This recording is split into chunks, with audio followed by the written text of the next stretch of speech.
OK. On cherche un périphérique. Exercice. Un périphérique compteur pour générer une rampe d'au moins 64 valeurs. Donc une rampe de 64 points. Et dont la période de la rampe est de 10 microsecondes. Quelle devrait être la résolution du compteur et sa fréquence de changement de valeur? La résolution du compteur, c'est le nombre de bits.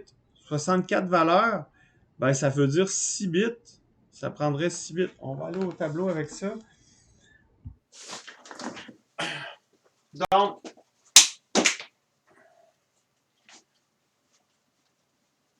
on a besoin de 6 bits parce qu'on va avoir 64 valeurs minimum.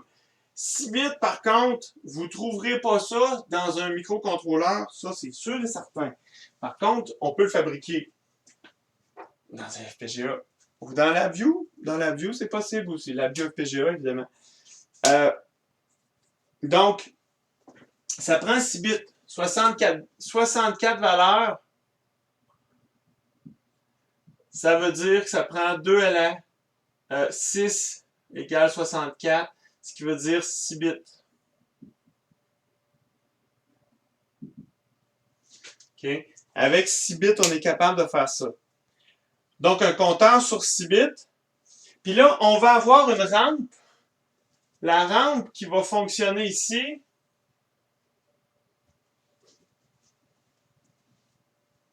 va avoir 64 points. OK? 64 PTS.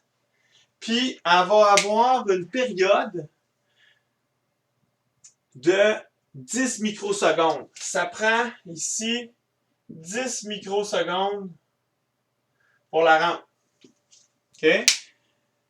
On demande quelle devrait être la résolution puis sa fréquence de changement de valeur. Ben, si on a 10 microsecondes puis on a 64 points, ça veut dire qu'on va prendre le 10 microsecondes. La période de, du compteur, c'est MPTR, c'est égal à 10 micros divisé par 64, ce qui nous donne 10 micros, c'est 10 fois 10 à la moins 6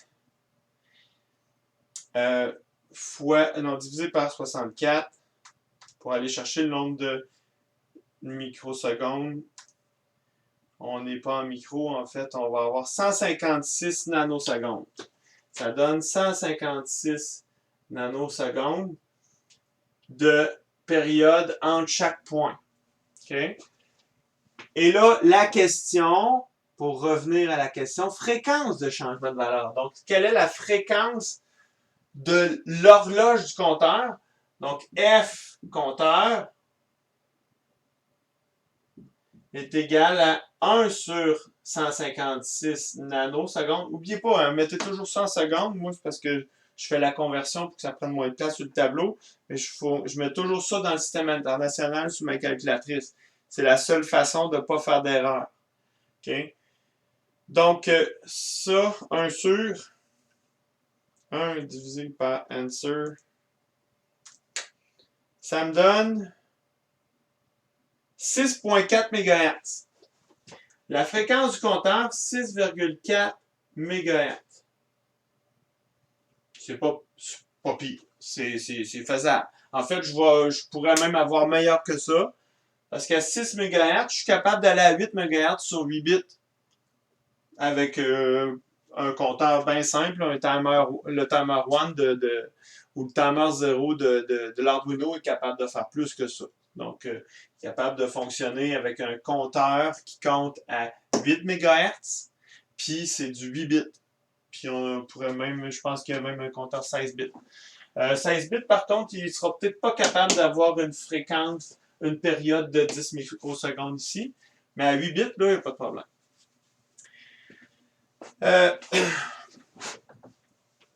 Que devriez-vous faire pour augmenter la période à 1 milliseconde? Est-ce possible dans un microcontrôleur Atmega 328P? On veut augmenter la fréquence, la période à 1 milliseconde. Ça, là, ça ici, là, on veut l'augmenter.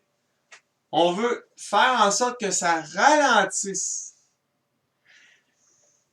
Ben, la seule façon de faire, c'est de diviser la fréquence du compteur ou la période du compteur. On peut faire en sorte qu'on le ralentit. J'ai parlé brièvement d'un prescaler. Le prescaler sert à ça. Au lieu d'utiliser la fréquence maximale tout le temps, on peut le ralentir. Et là, c'est un autre compteur qui est caché, qui nous permet de subdiviser le compteur encore pour le ralentir. Donc, on peut faire ça. Par contre, l'Arduino, on ne vous montrera pas ça, comment le faire. Vous devriez aller chercher dans les registres pour savoir comment le faire. Déjà, on va vous montrer comment jouer dans les registres un petit peu plus tard dans la session. Vous allez voir que vous allez trouver ça difficile pour beaucoup d'entre vous. Ça va être difficile à comprendre.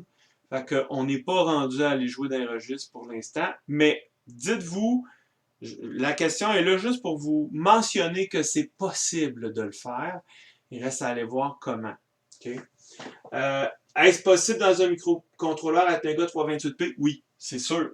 Parce que l'Atmega 328P, justement, on peut utiliser l'équivalent d'un prescaler. Donc, ce qui veut dire le ralentir. Question 3. Est-ce possible de faire varier la fréquence de cette rampe facilement, uniquement en la spécifiant dans une variable d'un microcontrôleur? La réponse, c'est oui. Non, c'est pas facile, mais oui, c'est possible, mais ça sera pas fluide. Ça veut dire que je vais avoir des échelons possibles, je vais avoir des valeurs qui sont fixes, que je peux faire varier la période de cette rampe-là, mais j'aurai pas de valeur intermédiaire. Ça sera pas fluide, puis ça va être complexe de le faire, parce qu'il faut que j'aille changer des valeurs dans les registres, puis que j'attende un certain temps pour que ça se fasse, donc c'est ça, c'est pas facile, c'est pas fait pour ça. Normalement, ce genre de compteur-là, c'est fait pour mettre une valeur fixe, puis on la garde fixe tout le long. Si on va avoir quelque chose qui est fluide, changer la fréquence de génération, comme vous le faites avec un générateur de fonction, ça prend un système qui est fait pour ça. Fait que c'est justement ce qui s'en vient. Okay? Donc, la question était là juste pour faire un enchaînement vers la prochaine partie du chapitre. Grosso modo, le genre d'exercice que je viens de faire là, c'est vraiment juste pour être capable de prendre conscience qu'une rampe avec un compteur, c'est bien le fun, c'est simple, mais c'est pas versatile si vous voulez changer la fréquence live. Okay? Donc voilà. Donc, j'arrête ça là, puis on se voit pour le DDS tantôt. Bye!